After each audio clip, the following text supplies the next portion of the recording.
டிவிக்கே தளபதி தளபதி தளபதி. அனில என்ன நீங்க ரொம்ப வந்து ஹாப்பியா இருக்க போகுது. விஷயம் தெரியாத உங்களுக்கு? என்னது? எங்க கேஸ் வந்து சிபிஐக்கு மாத்திராங்க பாத்தீங்களா? ஆத்தண்டா பார்த்தா. ஐயோ என்னப்பா அதனால ஹாப்பியா உங்களுக்கு? சந்தோஷம் இல்ல? சந்தோஷம் தானே எங்களுக்கு. இதோட தமிழக அரசு மேல உங்களுக்கு வந்து நம்பிக்கை இல்ல? தமிழக அரசு மேல எங்களுக்கு நம்பிக்கை இல்ல. எங்களுக்கு சதி பண்றாங்க. சரி, அஜித் இருந்தப்ப மட்டும் தமிழக அரசு காவல்துறை மேல நம்பிக்கை இல்ல. நீங்க இப்ப மட்டும் சிபிஐ தான் மீறி போயிட்டு வந்து உட்காந்துருக்கீங்க. அரசியல்ல வந்து அப்ப மாத்த வேண்டியது நம்ம தகுந்த மாதிரி. அரசியல்ல இதெல்லாம் சாதாரணமாப்பா. இன்னொரு விஷயம் தெரியுமா? சொல்லுங்க. அண்ணன் போயிட்டு சிபிஐ வேணும்னு சொல்லி விசாரணை வேணும்னு சொல்லிட்டு உங்க கட்சியை கொண்டு போயிட்டு அடமான வச்சுட்டாரா? தளபதி பேர்ல எழுதுங்க டிவிகே ஃபாலோ பாத்தி. எங்க கட்சி அடமான வைக்கல வச்சுட்டாப்புல. வருங்காலத்துல வந்து பார்த்தா டிவிகே வந்து பிஜேபியோட கூட்டணி அது வந்து அடிமை கட்சின்னு சொல்லி எழுதி வந்துட்டாரு. ஐயா நான் உங்களுக்கு அடிமை அப்படின்னு சொல்லி எழுதிட்டு வந்தாரு. பார்த்தே இல்லையா? ஆதாரங்க தான் உங்ககிட்ட என்ன ஆதாரம்? அதான் நம்ம ஆதவுகிறாருல. அம்மா எங்க அண்ணன் அதை போய் டெல்லியா சுத்தி போய் மோடிகளை விழுறது, அமித்ஷாக்களை விழுறது, இப்படியே சுத்தி அதாவது பார்த்தோன்னா சிபிஐ விசாரணை வந்து யாரும் கேட்கவே இல்லை. மக்களே சிபிஐ வேணும்னு சொல்லிட்டு கரூர் மக்களே, பாதிக்கப்பட்ட மக்களே கையெழுத்து போட்டு கொடுத்துருக்காங்க. அப்படியா? உண்மை. பார்த்தேன் ரூஸ்ட் கரிகாலன் சேனல்ல அவரே போட்டுக்கிறாரு. மக்களை களத்துல போய் பேட்டி எடுத்திருக்காப்ல. அதுல ஒருத்தர் வந்து சொல்றாரு என்னன்னா, ஐயா நான் வந்து இது மாதிரி வந்து சிபிஐ வழக்கு வேணும்னு சொல்லி நான் வந்து கேஸ் சைன் பண்ணல. இவனு வந்து ஏதோ அரசு வேலை வாங்கி தரேன், பணம் கொடுப்பாங்கன்னு சொல்லி பொய்யான தகவல் சொல்லி கைது வாங்கிட்டு போயிருங்க. அப்ப பாத்தீங்களா என்ன வேலை பண்ணிக்கிறீங்க? ஏய் எதுக்குடா இந்த மானம் கட்டப்படும் மாதிரி தான் வந்து இருக்கு. அது மொத்தல இவனு கட்சியை கொண்டு போயிட்டு அடமானம் வச்சுட்டு வந்துட்டாங்க. இனிமேல் வந்து பாத்தீங்கன்னா டிவிக்கே பாரதிய ஜனதா கட்சி அப்படின்னு தான் போட்டு நினைக்கிறேன். சோ அப்படின்ற மாதிரி ஆயிடுச்சு. சரி ஓகேடா, அதெல்லாம் விடுறா, நீ வந்து விஷயம் விடுங்க. இப்பனாச்சும் உங்களை மனசை தொட்டு சொல்லுங்க. கரூர் நடந்த சம்பவத்துக்கும் உங்களுக்கு சம்மதம் இருக்கா இல்லையா? கரூர் நடந்த விஷயத்துக்கு எங்களுக்கு சம்மதம் கிடையாது. கிடையாதா? ஒத்துக்க மாட்டீங்களா? நாங்க எப்படி ஒத்துக்க மாட்டோம்? சரி முதல்ல இருந்தே போராட்டா. முதல்ல சிம்பிளா கேட்கற கேள்வி. சரி கேளுங்க. அண்ணா எதுக்கு லேட்டா வந்தாரு? நாமக்கல்ல வந்து 8:30 பேச வேண்டிய ஆளு வந்து சென்னையில இருந்து 8:30 மணிக்கு கிளம்பி போகக்கூடிய காலத்தாமதம் எதுக்கு? இதுக்கான காரணத்தை எங்க அங்கிள் எச்ராஜா அவர் சொல்லிட்டாரு. வர வழியில வந்து தொண்டர்கள் இருப்பாங்க, மக்களை சந்திக்கணும். அது அங்க இருந்து வீட்டுல இருந்து கிளம்பும்போது லேட்டா இருந்து போனதுக்கான காரணம் 8:30 நாமக்கல் போற வேண்டிய ஆளு சென்னையில இருந்து 8 மணிக்கு போறாரு. அப்ப என்ன காரணம்? லேட்டா வரலாம் ஒரு காரணமாங்க. என்ன அப்ப பாத்தீங்களா? இந்த மாதிரி ஒரு ஆட்களை வச்சுன்னு மக்களுக்கே நீங்க எப்படி வந்து நிற்பீங்க? நாங்க போகும்போது மக்கள் கூட்டமா இருந்தாதான் எங்களுக்கு ஒரு கெத்து. அதனால போகும்போது அங்க யாருமே இல்லைன்னா எங்களை யாரும் மதிப்பாங்க. அப்ப அந்த கூட்ட நெரிசல ஃபார்ம் பண்றதுக்காக தான் நீ பண்ணது, பிளான் பண்ணி பண்ணது. ஓகேவா? அதனால இதனால்தான் வந்து அவ்வளவு பெரிய விஷயங்கள் ஏற்பட்டது. காலதாமதப்படுத்தினால்தான் அதிகப்படியான மக்கள் வந்து சேர்ந்ததால கூட்ட நெரிசல் ஏற்பட்டு 41 பேர் வந்து இருந்தாங்க. ஏத்துக்கிறே இல்லையா தனியா? நாங்க இதை ஏத்துக்க மாட்டோம். ஏத்துக்க மாட்டீங்களா? சரி ஓகே, சரி ஓகேடா. அடுத்த ஒரு கேள்வி கேட்கிறேன். கால் கிடைக்க மக்கள் வந்து வெயிட் பண்றாங்க. விஜய் வருவார் கிட்டத்தட்ட 7 மணி நேரம் வந்து நின்று இருக்காங்க. அந்த மக்கள் தண்ணி வசதி இல்லாம இருக்காங்க, குடிக்க தண்ணி வசதி இல்லாம. ஏன்னா நீங்க காலையில கூட்டு வந்துட்டீங்க. கவர்மெண்ட் நீங்க தாங்க தண்ணி வாங்கி தரணும், சாப்பாடு தரணும். கட்சி மீட்டிங் உங்களுது, நீங்க தானே பண்ணணும். கட்சி மீட்டிங் எங்களுக்கு வச்சாலும் ரோட் ஷோ நாங்க போனாலும் மக்களுக்கு சாப்பாடு தண்ணி கொடுக்க வேண்டியது உங்க பொறுப்பு, உங்க கடமை. நீங்க தான் செய்யணும். நீங்க தானே கவர்மெண்ட். நல்லா இருக்கிற நாய். அதாவது விஜய் வந்து பேச ஆரம்பிக்கிறாரு. பக்கத்துல ஒருத்தன் கேட்கறான் தண்ணி மழைக்கு போட்டு விடுறான், தண்ணின்னு சொல்லு. காவல்துறை கேக்குது தண்ணின்ட்டு. அப்ப விஜய் ஒரு பாட்டில் தூக்கி போறாரு. ஒரு பாட்டில் தூக்கி போட்டா போதுமா தண்ணி? கேட்டது ஒரு ஆள் தான் கேட்டாரு, ஒரு பாட்டில் தான் கொடுக்க முடியும். அப்ப வந்து விஜய் தலைவரை யோசிக்கணும், இந்த மக்களுக்கு ஏன் தண்ணி கொடுக்கல அப்படின்னு யோசிக்கணும். ஏன்னா தண்ணி இல்லாம நிறைய பேர் மழக்க முடிவுதான் இருக்கு செய்தி. நீங்க வரும்போது தண்ணி எடுத்துன்னு வரணும் பாட்டில்ல. யாரு?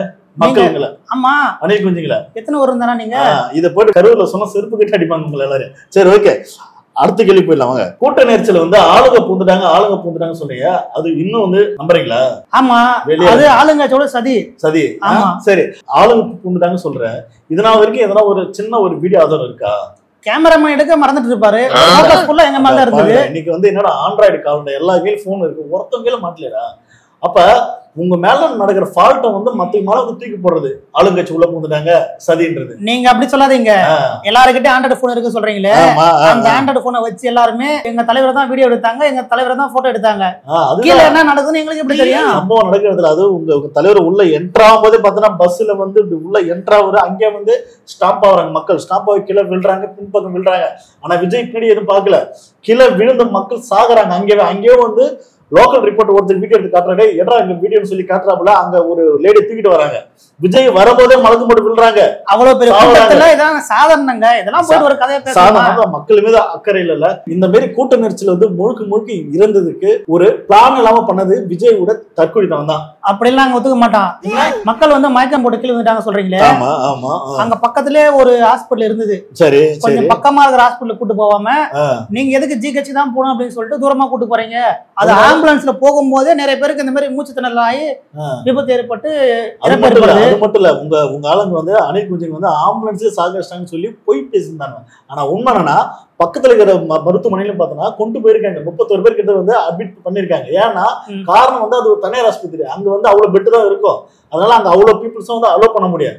மீதி ஆட்கள் வந்து அடுத்தடுத்து ஜிஹெச்சுக்கு வேற இந்த ஹாஸ்பிட்டல் கூட்டு போயிருக்காங்க. கொண்டு போவோமா இல்ல ஆம்புலன்ஸ்ல கூட்டு போகும் பார்த்தோன்னா இந்த அனில் குஞ்சிங் வந்து ஆம்புலன்ஸ்ல வச்சு சாகடிச்சிட்டாங்க அப்படின்னு ஆம்புலன்ஸ்ல கூட்டு போகும் பார்த்தோன்னா அவங்க சொந்தக்காரன் தான் வந்து கூட்டு போறாங்க. நிறைய பேர் ஆட்கள் தான் போறாங்க. எப்படி இது இல்லையா? அப்ப அப்படி சொல்லு, அப்படி இல்லையா, இல்ல இப்படி சொல்லு அப்படின்னு சொல்லி எதனா போய் சொல்லிட்டே இருக்கீங்க. சரி அடுத்த கேளுங்க. அதுதான் கண்டிப்பா இருக்கு கேள்வி நிறைய பேசுற. அடுத்த ஒரு கடைசி ஒண்ணு, விஜய் வந்து பேசிட்டு இருக்கும்போது பார்த்தோன்னா ரூஸ்ட் கரிகள் வந்து ஒரு வீடியோ ஒன்று போட்டிருந்தாப்புல, கரெக்டா வந்து டீகோட் பண்ணி போட்டிருந்தாப்புல. விஜய் வந்து செந்தில் பாலாஜி பத்தி பேச வந்து ஆரம்பிக்கிறாப்புல. அப்ப பக்கத்துல ஒரு லேடி வந்து என் குழந்தை காணும் சொல்லி கதறுது. ஆனா நம்ம விஜய் பார்த்தோன்னா கண்ணு காணாம பேச ஆரம்பிக்கிறாரு. அதை கூட விடு, நம்ம ஒன்னா இருக்காருல்ல ஆதவ் அர்ஜுன், அவரு தளபதி, அவருக்கு என்ன பண்றாரு போயிட்டு அந்த அம்மா பேசுறாப்புல. என்னன்னு கேக்குறாங்க. அந்த அம்மா சொல்லுற விஷயத்த, சார் என் குழந்தை காணா அனௌன்ஸ்மெண்ட் பண்ணுங்க அப்படின்றாங்க. ஆனா விஜய் அதுலயே பார்த்தோன்னா பாட்டுக்கு 10 ரூபாய் பாட ஆரம்பிச்சிட்டாப்ல. இந்த நேரத்துல எங்கடா பேசினா வந்து இதாயிருமான்னு சொல்லி மனுஷன் சம்பவத்தின் மெசேஜை காதல கேட்டு வண்டிகளும் வந்து ஓட்டப்பல. விஜய் பேசி 4 நிமிஷம் கழிச்சு எங்க தலைவர் மைக்ல அறிவிச்சார் பாத்தீங்களா? சொல்லி முடிச்சாரு. குழந்தை பேரை சொல்லி குழந்தைய காணோம் பாப்பா கண்டுபிடிச்சு கொடுங்க மைக்ல சொன்னாரு. அது வந்து எப்ப சொன்னாருன்னா 4 நிமிஷம் கழிச்சு தான் சொல்றாரு. அப்படின்னா பாரு, உங்களை வந்து குழந்தை உசுரை விட அரசு நமக்குன்றாப்புல. கீழே இருந்த ஜனங்க கூட்டதுனால எங்க தலைவருக்கு அந்த சவுண்ட் எல்லாம் காது கேட்கல, யாருக்குமே கேட்காது. ஆதவ் இருந்தாப்புல, அவரு கேட்டா போறல, கேட்டு உள்ள ஓடுறாப்புல. அப்ப உங்களோட நோக்கம் என்ன? அங்க போயிட்டு ஒரு பொலிட்டிக்கல் பண்ணணும், அரசியல் பண்ணணும் மட்டும் தான் நோக்கக்கூடிய. மக்கள் வந்து இவ்வளவு மக்களை சேஃப்டி இல்லாம கூட்டிட்டுமோ, அவங்களுக்கு வந்து சரியான வசதி இருக்கா, ஏற்பாடு இருக்கா, அதை பத்தி யோசிக்கவே இல்லை. பஸ்ல ஜனநாயக படம் ஷூட்டிங் பண்ணிருக்கீங்க கேமரா வச்சு. இதெல்லாம் வந்து ஒரே மக்களை கூட்டி ஒரே இடத்துல கூட்டி மக்களை கொண்டு இருக்கீங்க. நாங்க ரோட் ஷோ வர்றதுக்கு முன்னாடி எங்க தலைவர் அறிவிச்சிட்டாரு, குழந்தைங்களை கூட்டின்னு வராதீங்க, வயசானவங்க வர வேண்டாம் அப்படின்னு அறிவிச்சிட்டாரு. சரி, அதே மாதிரி நீங்க வந்து விடும்போது அதுக்கு யாரு பொறுப்பு? நாங்களா பொறுப்பேற்க முடியும். யாரு? ஒவ்வொரு ஊர்லயும் போயிட்டு வந்து உங்க ஆட்கள் வந்து மாவட்ட செயலர் எல்லா கட்சிக்காரன் போயிட்டு கூட்டு வந்துக்கிறீங்க. அது மட்டும் இல்லாம விஜய் வந்து பாத்தோம்னா காலதாமதப்படுத்தி வர்றது லேட்டா, கூட ஒரு 10,000 பேர் கூட்டு வர்றது, கூட்ட நெரிச்சல சாகடிச்சிருக்கீங்க. இதுதான் காரணம், மெயின் ரீசன். சார் அடுத்து போயிடலாரு. நீங்க இவ்வளவு பேசுறீங்களே, நாங்க காவல்துறை கிட்ட கேட்ட இடம் வந்து பெரிய இடம் கேட்டோம். நீங்க என்ன பண்ணீங்க? சின்ன இடமா கொடுத்துருக்கீங்க. ஒரு சந்தில நீங்க கொடுத்தீங்கன்னாக்கா அவ்வளவு மக்கள் எப்படி பார்த்தோம்? அதுதான் இதுக்கும் பதில் இருக்கு. அதை வந்து தெளிவா புரிஞ்சுங்க. நீங்க கேட்டோன்னு பார்த்தோன்னா உழவர் சந்தை, அடுத்து சம்பவம் நடந்த இடம், அடுத்து பார்த்தோன்னா ரவுண்டானா, இது 3 இடம் கேட்டிருந்தீங்க. 3 இடமும் பார்த்தோன்னா காவல்துறை வந்து பர்மிஷன் எதனால வந்து ரவுண்டானா வந்து வேண்டாம்னு சொன்னாங்கன்னா அங்க பெட்ரோல் பங்க் இருக்கு, அது தவிர்த்து பாலம் இருக்கு. இந்த கூட்ட நெரிச்சல் வந்து பாலத்துல இருந்து கீழே விழலாம், பெட்ரோல் பங்க்ல வந்து பெரிய விபத்தில் ஏற்படலாம். அதன் காரணமா தான் உங்களுக்கு பார்த்தோன்னா ரவுண்டானால பர்மிஷன் வந்து கொடுக்கல. ஆனா உங்களுக்கு கொடுத்த இடத்துல அதே இடத்துல தான் பார்த்தோன்னா இபிஎஸ்சி கொடுத்தது. அவரும் பார்த்தோன்னா இதே கூட்டம் இருந்தது. இதே கூட்டமா பாதி கூட்டம் இருந்ததாலும் மக்கள் ஒழுக்கமா இருந்தாங்க. உங்க கூட்டம் வந்தாலும் பார்த்தோன்னா அணில் குஞ்சுங்க, தற்கூரிங்க, கண்ட மாதிரி ஏறுங்க, குதிக்குதுங்க, ஜெனரேட்டர்ல வச்சு உள்ள ஓடுதுங்க. எங்க பொது செயலாளர் சொல்லியே கேட்க மாட்டானுங்க. நாங்க என்னதான் பண்றது? அதுதான் அப்ப அரசியல் படுத்தணும்ல. ஒரு ஐடியா இல்லாம பிளான் இல்லாம மக்களை கூட்டிட்டு வந்து நாசப்படுத்தி கொண்டதுக்கு யாரு காரணம்? எல்லாம் நானே. சரி, ஓகே, இவ்வளவு சம்பவம் நடந்தா மக்கள் பாதிக்கப்பட்டாங்க. விஜய் காதுக்கு செய்தி வருது, தப்பிச்சு ஓராரு விஜய். ஏர்போர்ட்ல விஜய் கேக்குறாங்க, சார் 40 பேர் செத்துட்டாங்க, என்ன சார் பதில் சொல்றீங்க? விஜய் பெண்ணங்கள் பெடல் வச்சு ஓடுறாப்புல. நீங்க மக்களுக்கு அக்கறை கொண்டு வரதா நின்று பேசணும்ல. நீங்க ஓடிட்டேன் சொல்றீங்களா? நாங்க ஓடி போற கூட்டம் நாங்க ஓடவும் இல்ல. சரி, எங்க அண்ணன் என்ன சொன்னாரு பாத்தீங்களா? அது ஒண்ணு கரூர் பார்டர்ல போயிட்டு ஊருக்கு கொஞ்சம் தூரமா தள்ளி பண்ணி. ஆமா, ஏன் அப்படின்னா இல்ல சரக்கு இல்ல, ஏன் அப்படின்னா காவல்துறை வந்து நீங்க இடையே போயிடுங்க, நீங்க ஆபத்து அப்படின்னு சொல்லிட்டாங்க. ஆமா, ஓட்டுங்க. ஆமா, இதுதான் ஓடல. எத்தனை நாள் கழிச்சு? 14 நாள் கழிச்சு சொல்றது காவல்துறை தான் எங்க போக சொன்னிச்சு, அதுக்கு பிறகு போகணும்னு சொல்றீங்க. சரி, இங்க ஒரு கேள்வி ஒன்று இருக்கு. இதே காவல்துறை தான் பார்த்தோன்னா ரவுண்டான கிட்ட விஜய் வரும்போதே சொல்லுது, விஜய் கிட்ட வரும்போதே சொல்லுது, மக்கள் பேசக்கூடிய இடத்துல போறது முடியே சொல்லுது, கூட்டம் அளவுக்கு அதிகமா சேர்ந்துட்டாங்க, தயவு செய்து விஜய் அவர்களே நீங்க இங்க இருந்தே பேசுங்க அப்படின்னு சொல்லுது, இன்டிமேட் பண்ணுது. ஆனா விஜய் அவர் என்ன சொல்றாரு, இல்ல நான் அங்கதான் போயிட்டு நொட்டுவேன் அப்படின்னு சொல்லி விஜய் போனாரு. கேட்டா என்ன தெரியுமா சொல்றாரு, அதுக்கு விஜய்க்கு சொல்லக்கூடிய ஆட்கள் வந்து சாதாரண ஒரு எஸ்பி டிஎஸ்பி சொன்னா எப்படிங்க, கமிஷனர் வந்து சொன்ன அவருக்கு. யாரு விஜய்? சிஎம் ஆன விஜய் இல்ல, யார் விஜய்?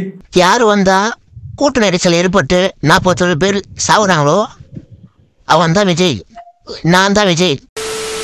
மோடி நினைப்ப மனசுல நடிகை தானே, மூட்டி இங்க பேசணும் பேச வேண்டியதானே, போயிட்டு அவ்வளவு ஒரு பஸ் கொண்டு போயிட்டு அவ்வளவு நெரிச்சல நிப்பாட்டி இங்க இருக்கிற கூட்டத்தை நிப்பாட்டி முட்டி மோதி அப்புறம் எப்படி நாங்க மக்கள், அப்புறம் எங்க கூட்டத்தை எப்படி நாங்க காட்டுறது, எங்க பலத்தை நாங்க எப்படி காட்டுறது? கூட்டத்தை கட்டுறது சேஃப்டி மறந்துட்டீங்களா? அதுதான் பெரிய பிரச்சனை. எங்களுக்கு பாதுகாப்பு தர்றது காவல்துறை தானே. இந்த மாதிரி தற்கொலைத்தனமா ஐடியா கூட்டி விட்டு சேஃப்டி எல்லாம் பண்ணிட்டு கடைசி ஆளுங்கட்சி தூக்கி போடுறது, எங்க மேல தப்பு இல்லைங்க, எல்லாம் இவங்க தான் பண்ணிட்டாங்க, என்ன இது நாடகம்? எங்களுக்கு காவல்துறை பாதுகாப்பு தரல. சரி சரி, அடுத்த ஒரு கேள்வி கேட்கிறேன். இதனால வரைக்கும் உங்க ஆளு போயிட்டு சம்பவம் நடந்த 3 நாள் கழிச்சுதான் போறாரு வீடியோ, என்ன நடச்சுன்னு தெரியல, ஆனா எப்படி நடச்சுன்னு தெரியல, இத பத்தி நான் பாக்குறேன். அத்தனை மக்கள் உயிரிழப்பு ஏற்பட்டு இருக்குது, அது ஒரு சோகமா இருக்காதா? சோகத்துல எப்படிங்க பேசுவாங்க? 3 நாள் கழிச்சு அடிச்ச போதை தெரிஞ்சு வர்றது 3 நாள் ஆச்சு உங்களுக்கு. போதெல்லாம் கிடையாது.